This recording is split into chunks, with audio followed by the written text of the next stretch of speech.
Hello, everyone, and welcome back to another episode of Beneath the Lift Tower.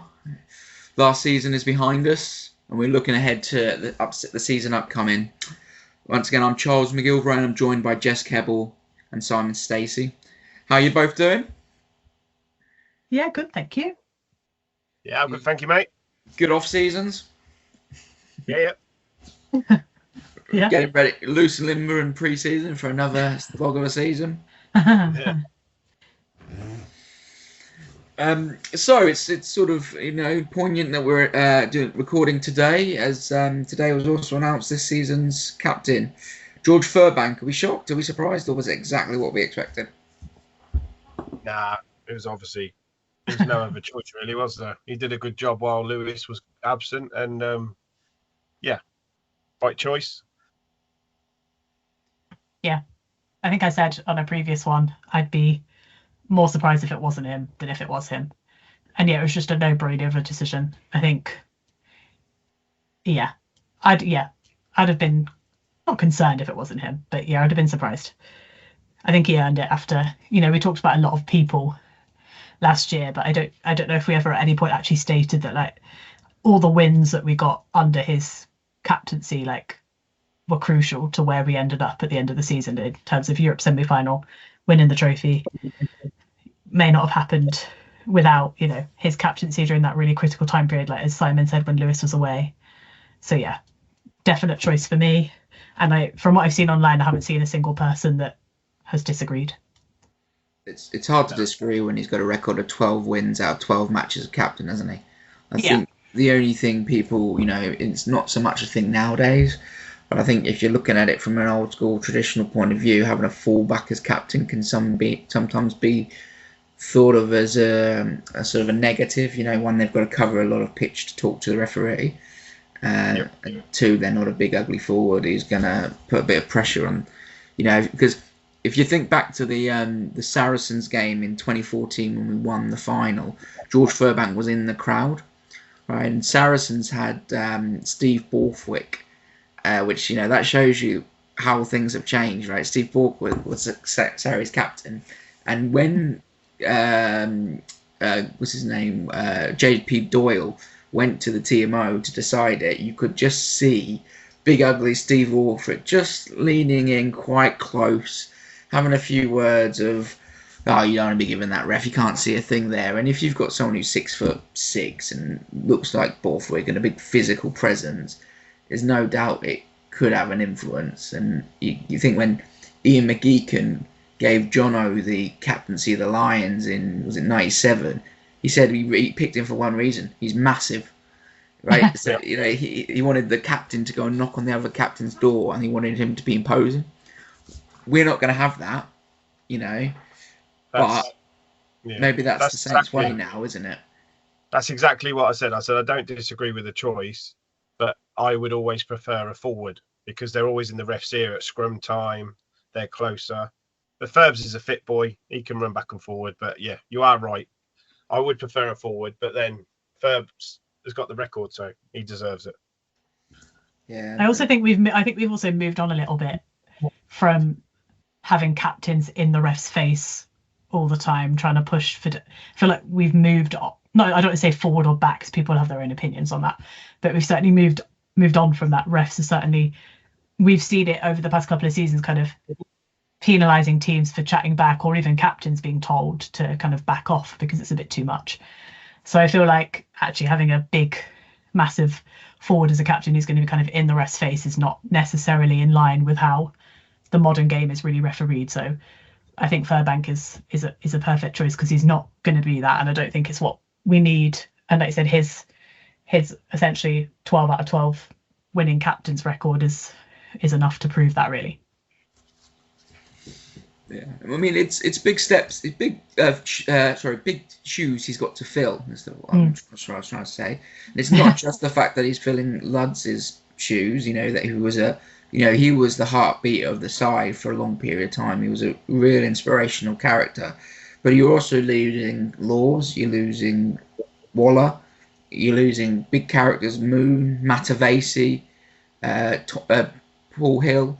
There's a lot of character leaving the squad, right? And so it's going to leave a huge void almost to fill. Not just from a playing perspective, we can get onto that, but from a shaping the mindset and driving the energy of the team on an ongoing basis.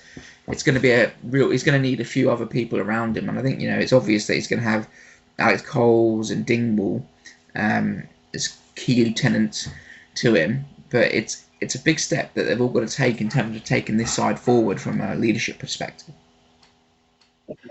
Yeah, but I also think we do kind of forget that he is the experienced guy now, with who we've lost, but also just the fact that he's been in the squad for so long that even at the age of 27, somewhere around there, he is one of the more experienced names in the group, and so we still have an experienced player, albeit a young one, who is captain in the side. And like I said, he's got those people around him that he's played with for a long time. So like you said, your Dingwalls and people like that who will be able to kind of help him steady the ship. Did they announce vice captains? I haven't read the article. No, they haven't announced any, but they have said that they're, those are the key characters that are going to be supporting him. Yeah. Dingers must have been up there, surely. Yeah, I think there's different ways of leading, isn't there? I think everything that gets said about Dingwall is his calmness and his understanding of the game, and his concise wording, etc. Whereas that's great in the heart of the battle when you need to be calm and you need to get the message across. But to be club captain, you're club captain all week. It's not just about those crucial moments on the pitch. You've got to drive that spirit throughout the week leading into the game. You've got to get the messaging constant and in the right manner. And that's a skill in itself. And what you've heard from, the coaches over the last year, Furbank was doing a lot of that anyway. He's stepped up massively in that aspect from what they've said. So it sort of adds to the point of it. It seems like an absolute no-brainer. And what a fantastic story. He was in the crowd in 2014. Boyhood fan ends up being club captain. It's had a few knockbacks along the way, but he's got there. It's a great story.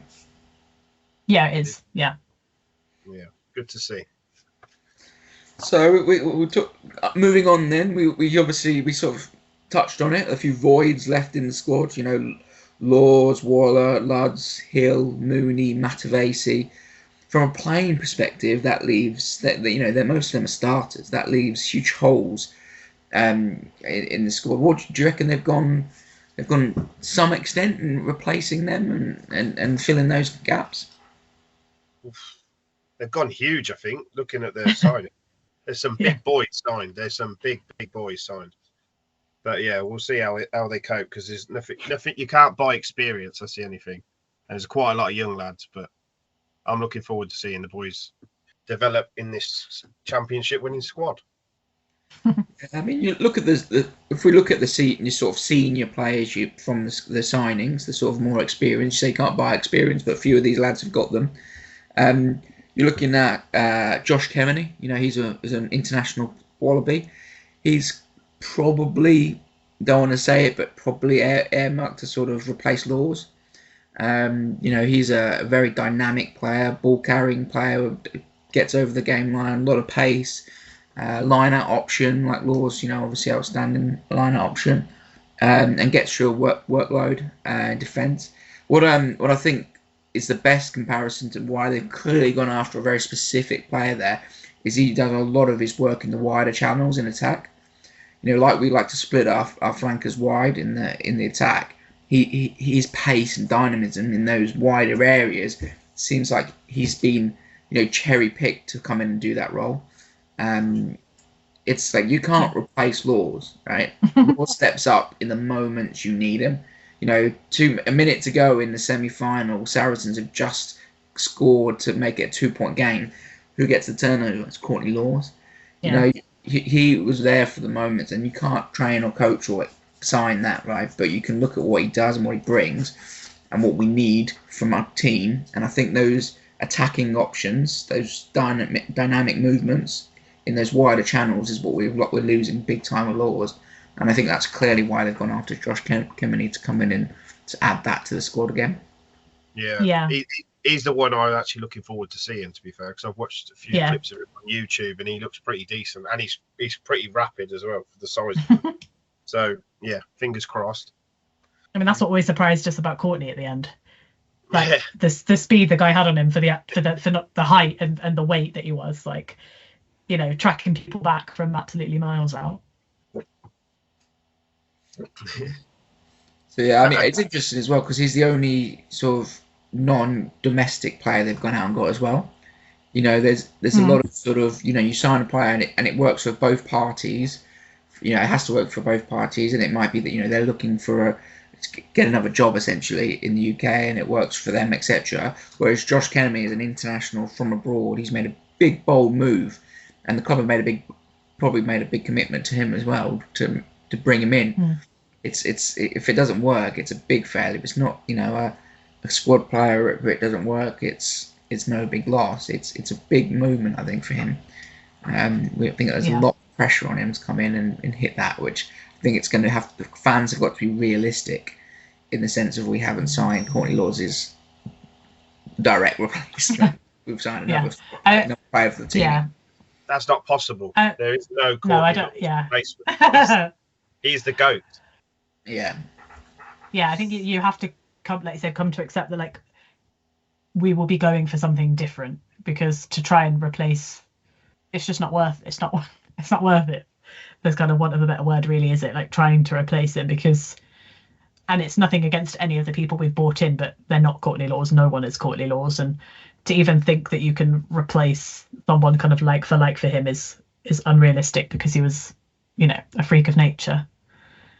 And he's, you know, still going off in France now. But yeah, it'll be interesting, because, like, who we are as a team is going to stay the same in some fundamental ways, like with Fairbank as captain, Dingwall, Cole, some of those key players in there. But it's also going to definitely look drastically different to what it did last year. Some things will look familiar, some things won't.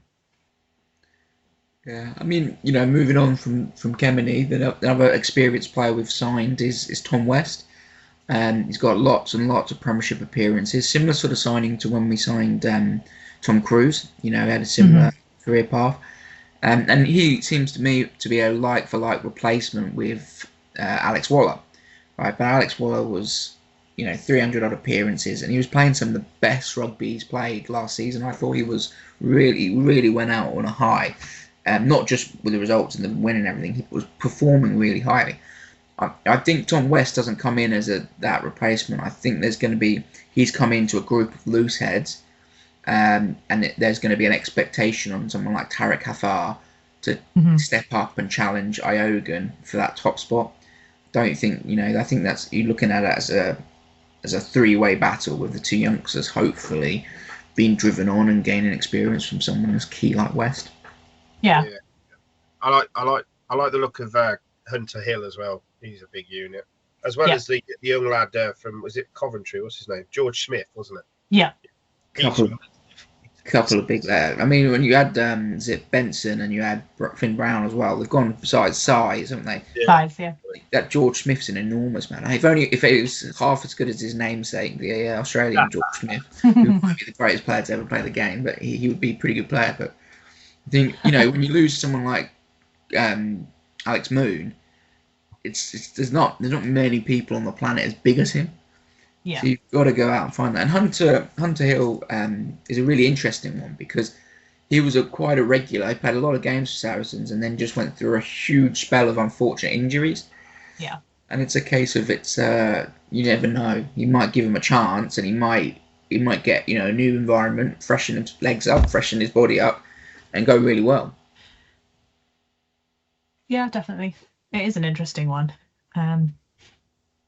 Yeah, like, I confess to not knowing a huge amount about him, to be honest, despite obviously having seen Saracens quite a bit over the past few years, mainly watching the same Saracens games, to be honest.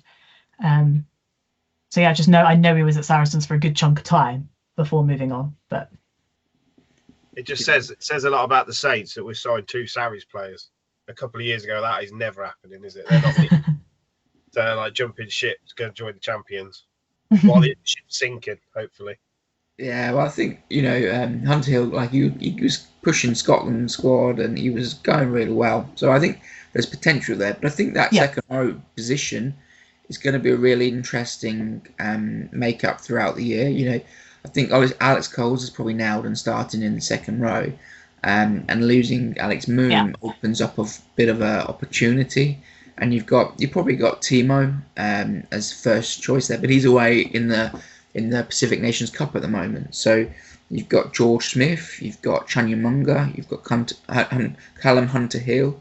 You've got quite a few bodies there, all pushing for it, and I'm not sure. It'd be clear from an external point of view who has the lead there, and it's such a crucial position.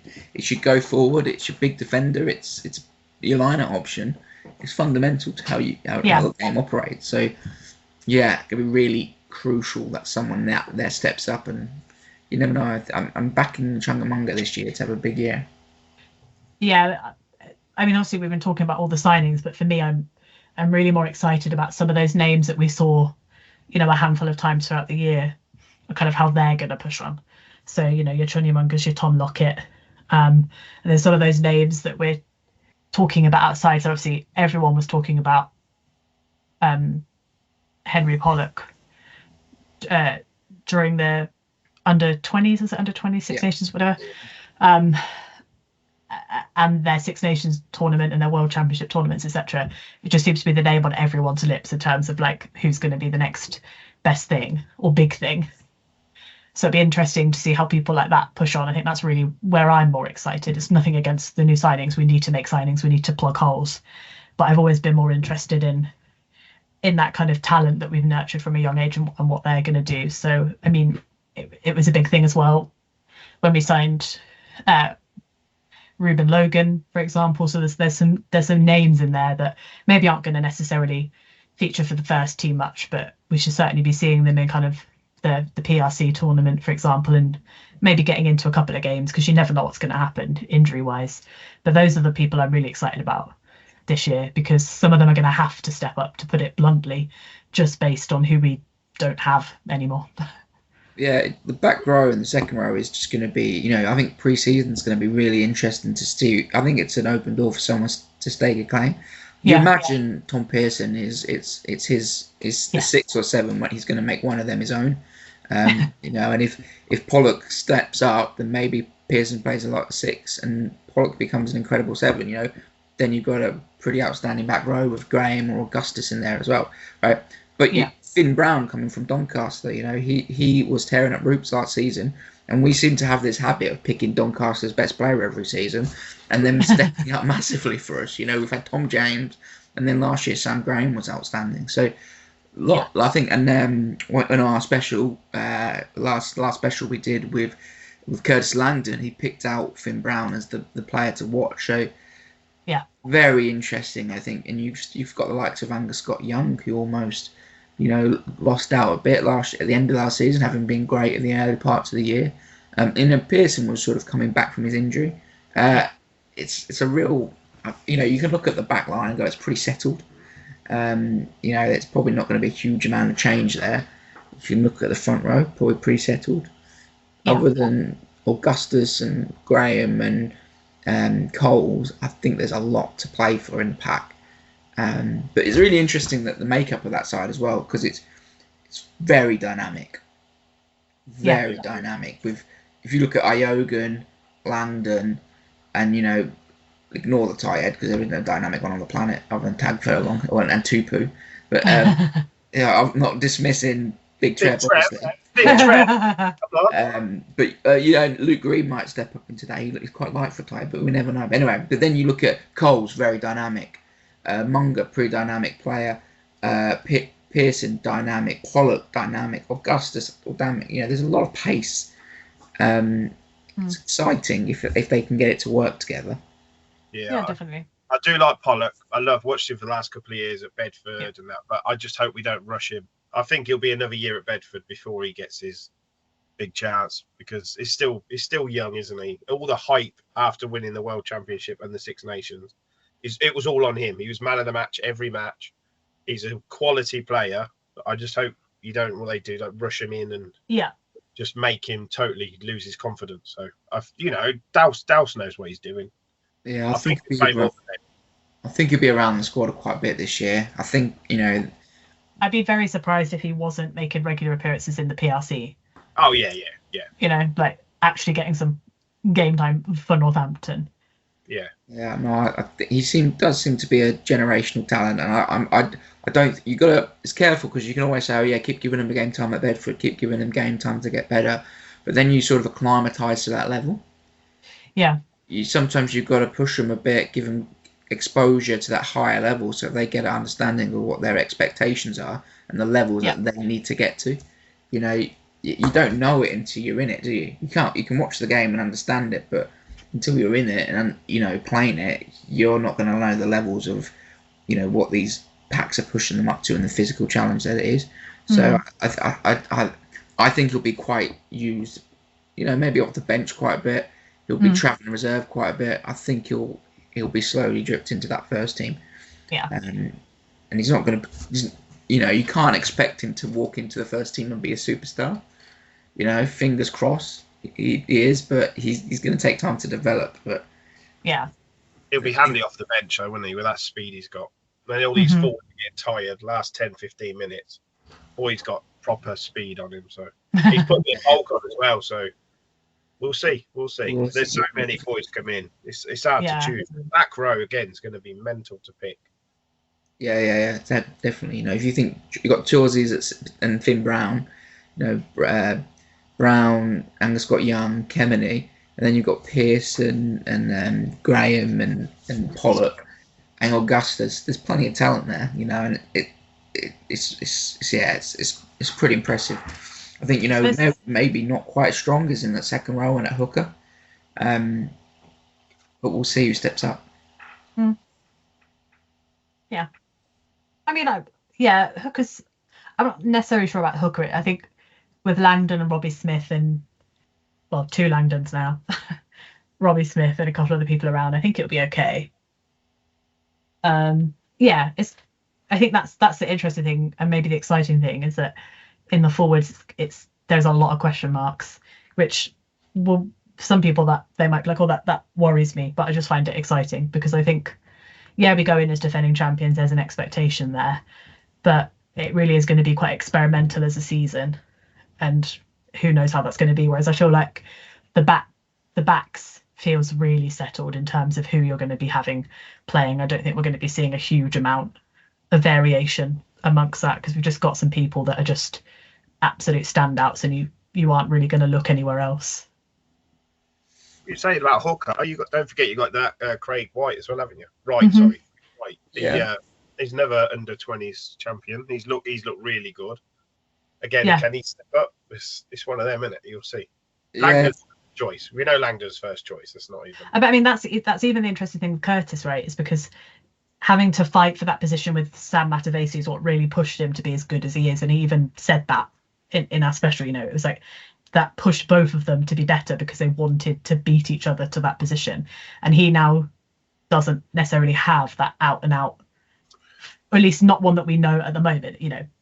We might get starting this season and it may be clear who's going to try and push him, but it'd be interesting how he kind of handles the fact that he's a clear first choice now, and he doesn't necessarily have that fierce battle that he did before. It may take a season or two before that kind of natural second place or successor to Langdon ever comes through. So it'd be interesting how he handles that, because it's a very different situation going from pretty much a 50-50 who are they going to pick. Are they going to pick me? Are they going to pick Sam? To sort of pretty much 99% going to pick Curtis unless something happens. Yeah. Now Robbie Smith's tasted Scotland shirt, though. He'll be motivated to want to play more, because if you don't play, you don't pick, do you? So we'll see. Yeah. You got to think they had Tom Cruise as well. Exactly, yeah. Last year, the stand, it's not necessarily not Robbie Smith, and they've got two youngsters in Nathan Langdon and Craig White. They're both prospects. Craig White, real good prospect, but he's still a prospect at this point in time. But now Robbie Smith, I think, is clear, and he's played some good rugby for Northampton. But has he reached levels of Sam Matavesi? Has he reached levels of Tom Cruise? Probably not yet. But the opportunity is there for him That's the thing with a lot of these players. The opportunity, potentially got the ability, but they've got to step up and do it.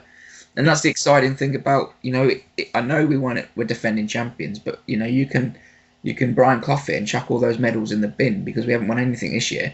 We've got to start the journey again.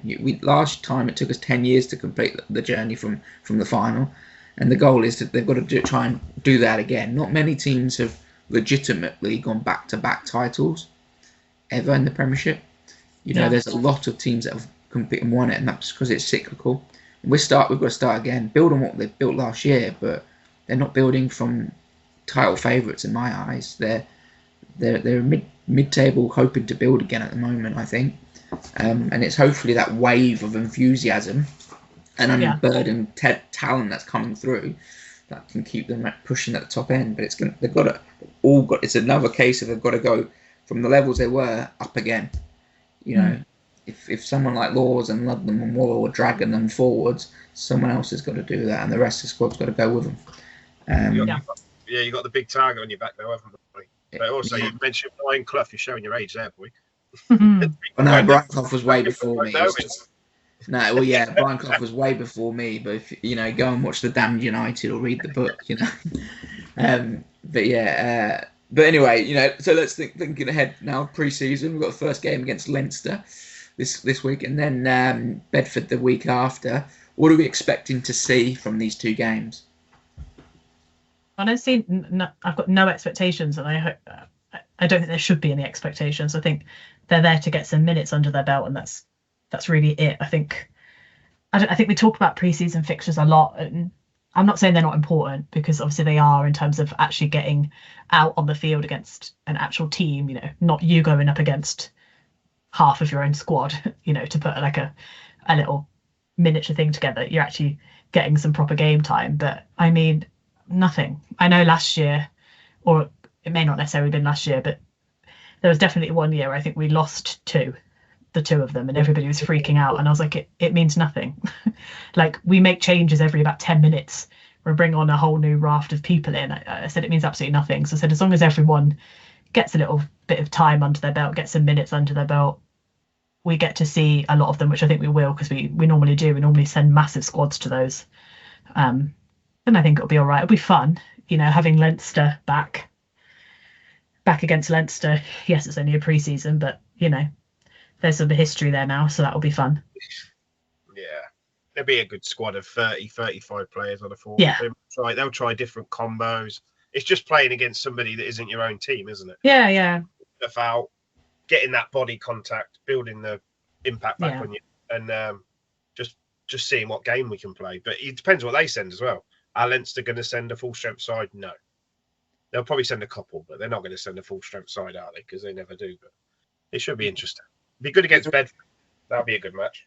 Yeah, I mean, it'd be interesting because, depending on how many internationals we see in the squads, because you might, the likes, seeing, Tommy Freeman playing a friendly match, he's there just to get minutes. It's not about performance. It's about just getting the contact, like you said, Simon, and just getting your match fitness back up to where it needs to be before the real stuff starts, right? But as we've said, there's so many opportunities to challenge for that first starting spot against Bath in a few weeks' time, right? So it is actually interesting looking at who the second rows. Coles is an international coming back into the squad, so he'll be there getting minutes, getting contact, trying to get himself up to speed. But the likes of Chungamunga, Tom Lockett, George Smith, Callum Hunter-Hill, they've got to probably try and make some motions in those fixtures to show that, no, this is my shirt and I want it for the year, or I want to be a key contender. Same in the back row.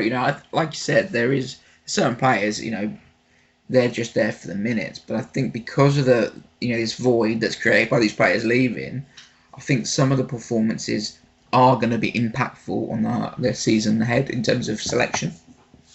I mean, possibly. I think the only difficulty is literally that there'll be two huge squads where the rotation is so much and so often. They're very stop-start as matches. It's having been to them over the past few years that you really don't get this is not to downplay them, because they're a little bit of fun, because you can go and watch Northampton and you can just chill. No jeopardy. Exactly. There's no jeopardy. There's no like, what are they going to do this time? It's none of that. But it also is probably difficult. They probably are difficult to play in, because you think, I've got 15 minutes to make my mark, and then maybe you don't. But it doesn't actually necessarily mean anything. It just depends. Like you said, depends who Leinster bring, how they play, how we want to play. It is hard. So some of them, yeah, like you said, they will go out and try and make an impact. But yeah, it will be so stop and start with people coming on and off all the time. It's hard to put together kind of phases of anything. But yeah, I think some of them, obviously, like you said, they are there to sort of say, what can I do in this 15 minutes? Like, I've just got to try and do something. So it'd be interesting to see what those somethings might be. But like you said, we'll see all those names you said, like Coles, Freeman, Fairbank, all of those. They'll get a very small amount, because it's really all they need. And like you said, we're not there to watch. I'm not saying they're not going to do it, but we're not there to watch, Tommy Freeman fly through, smash his way through everyone and score an incredible try. He's just there to get a bit of a run out under his legs, Yeah, they're always disjointed matches, like you said, Jess. Yeah. Because, like you say, subs, roll on subs. But will the England boys play much? I don't know, because they've only been back like a week and a half, 2 weeks, haven't they? So I wouldn't have thought there'd be many in that squad. I think they'll probably be the Bedford game. Yeah, maybe. I sort of agree. I think the Bedford game might be weird, because I think, like the last one, the one at Alderton Road, there's quite a few players in the Bedford side. Yeah. It was like, say we've got a 40-man squad and they've got a 20-man squad. Like they had a 30-man squad and we had a 30-man squad, sort of thing. They sort of sensed the number of players for Bedford for that match. I think Hendy played for them, and look where he ended the season. But I think it's interesting one, isn't it? Because a player wants to stand out. Hunter Hill is going to want to stake a claim, say that I'm an experienced player. I want to be starting for Northampton. But it's not about standing out. It's about performing the role within the team. So like, you get these stop-start matches, probably because players are trying to do what they want to do to demonstrate their abilities. And what they really need to do is just do their piece of the jigsaw so that the whole thing works. And and if you've got someone who's just trying to do everything themselves, that probably tells you something for later down the season anyway. It might be a great thing that you want someone who's so determined they're going to go out there and do it for themselves. But it also might be, well, they're not. Are they in it for what we're trying to achieve at the club? I feel like it's much less a test of like who can stand out and do something incredible, and it's more a test of, can I listen to the coaches and can I implement a game plan that they want to implement? Because like I said, they're all coming from, some of them are coming from different teams who have different styles of wanting to play, and you can't just come and assume, like you said, that you can just play that way because it's the way you played before and it's all going to work. So I do feel like it's a test of, my coach has asked me to go out and do this. Can I do it? And am I going to do it? And things like that. So yeah, it definitely will. They'll both be interesting, but yeah, definitely will be disjointed. So yeah, I don't know how much we'll really be able to see from it. I mean, the coaches will probably get a lot. That's their job, and they'll be analysing it minutely. But I think for us fans, it's just going to be, a chance just to see the champs come on, run around for a little bit. First time we've seen them since they won, so I think it'd be a great atmosphere, particularly against Leinster anyway. And very fun for us, and a pretty simple day out for the play. Simple's not the right word necessarily, but like you said, if they don't win, it's not, oh my god, this is horrendous. They'll all just want to come off having not gotten injured and gotten a really good passage of play under the belt for 15 minutes or whatever it is. Like that's really all they're looking to tick off, isn't it? Yeah, it's just getting your lungs back into it, basically. Yeah. I don't know if either of you have played. I don't know, but I can't really, apart from impact subs when they come on at the end when the teams are tired, there's not a lot you can do in 15 minutes in rugby when you start. You're not even in the game properly by then, and you get subbed. So it's just about getting your fitness, getting the system back into place, learning each other again, playing against people that you're not going to know what they're going to do. So it's Leinster going to come at us. We won't have a clue what they're doing. So the boys will have to react. Whereas when they're training, they know they're going to take a hit. They know they're going to do this, do that. Yeah. So it's all about just blooding themselves for the first game of the season. And I think the interesting one there is going to be because, like we said, we're not expecting the internationals to play necessarily a huge amount of the two matches. Yeah. Right? But the halfbacks are going to be really interesting. Who, maybe Tom James plays quite a bit of the rugby, and we've got the youngster McParland, etc. They'll play, but the 10 jersey. So we've got George Makepeace Cooper has come in, and then they've got Surveyor as well. That's going to be interesting because a lot of the set plays, a lot of the general structure of attack is going to be built around the 10, and around Finn Smith being Finn Smith. So yeah, who plays in that role over those games is going to be really interesting, in how connected they are with the rest of the back line, and that movement and those sweeping plays that they do. It's going to be that's going to be first two names I look on the team sheet when I see it. And I know this will be the starting lineup, and it'll be changed in 10 minutes later. But who's starting in the halves, I think is going to be really interesting, as well as who's starting in the second row, etc. Yeah. Charlie Surveyor this year, I'm looking forward to seeing what he does, because he's been with us a year now. It wasn't certain that he was going to be staying, but they've signed him permanently. So we'll just see how he gets on. He's had a full pre-season with the boys. So we'll just see if he's up to. He's a big lad, isn't he? Do you think, forget about that? I reckon he could play centre, Yeah, well, he did play. He did come on in centre, didn't he? When at one point, I think his debut came off the bench into the centres, and he's a big lad, like you said. I think what I'm interested to see if he's developed his game to have that constant motion. So he was a bit stop-start when he came on, right? And that might be because he's coming into a new system. It's he's trying to work it out. He's not got the rhythm of playing every week. It's etc. etc. But if he can get that sort of perpetual motion that these best fly-halves like Finn Smith have, then he's got all the ability and he's got the physical size to be a really good player in that squad and challenge the squad in training every week, because that's going to primarily be his role, you'd imagine, if Finn Smith stays fit. You say it's also it's the first game back for a while for the players. It's the first game back potentially for a lot of fans since the final.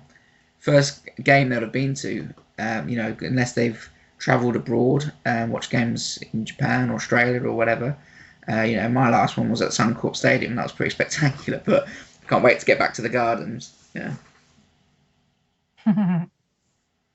Yeah, no, it'll be a good day. Smugly, look at him. I think it'll be. I think pretty epic. Yeah. No, I think it'll be an exciting day. 'Cause like you said, I think we'll get a lot of people there, just because we're the champions. First time to see them since we became champions. Yeah. And it is Leinster. I know it won't be full strength Leinster, but it's still Leinster. You know what I mean? It's not Leamington Spa. It's like it is a big side. So yeah. No offence to Leamington Spa if you're listening, by the way. Yeah, sure. I think you can get away with that and saying Leinster are a bigger rugby club than Leamington Spa. I think Leamington Spa. Yeah, brilliant. Okay, I think we've had a good chat there, but it's going to be really interesting. I'm sure we'll have a good chat after the Leinster fixture that I think we're all going to. So yeah. Thank you very much, everyone, for listening. My name's been Charles McGillivray, and I've been joined by Jess Kebble and Simon Stacey. Goodbye, everyone. Bye-bye.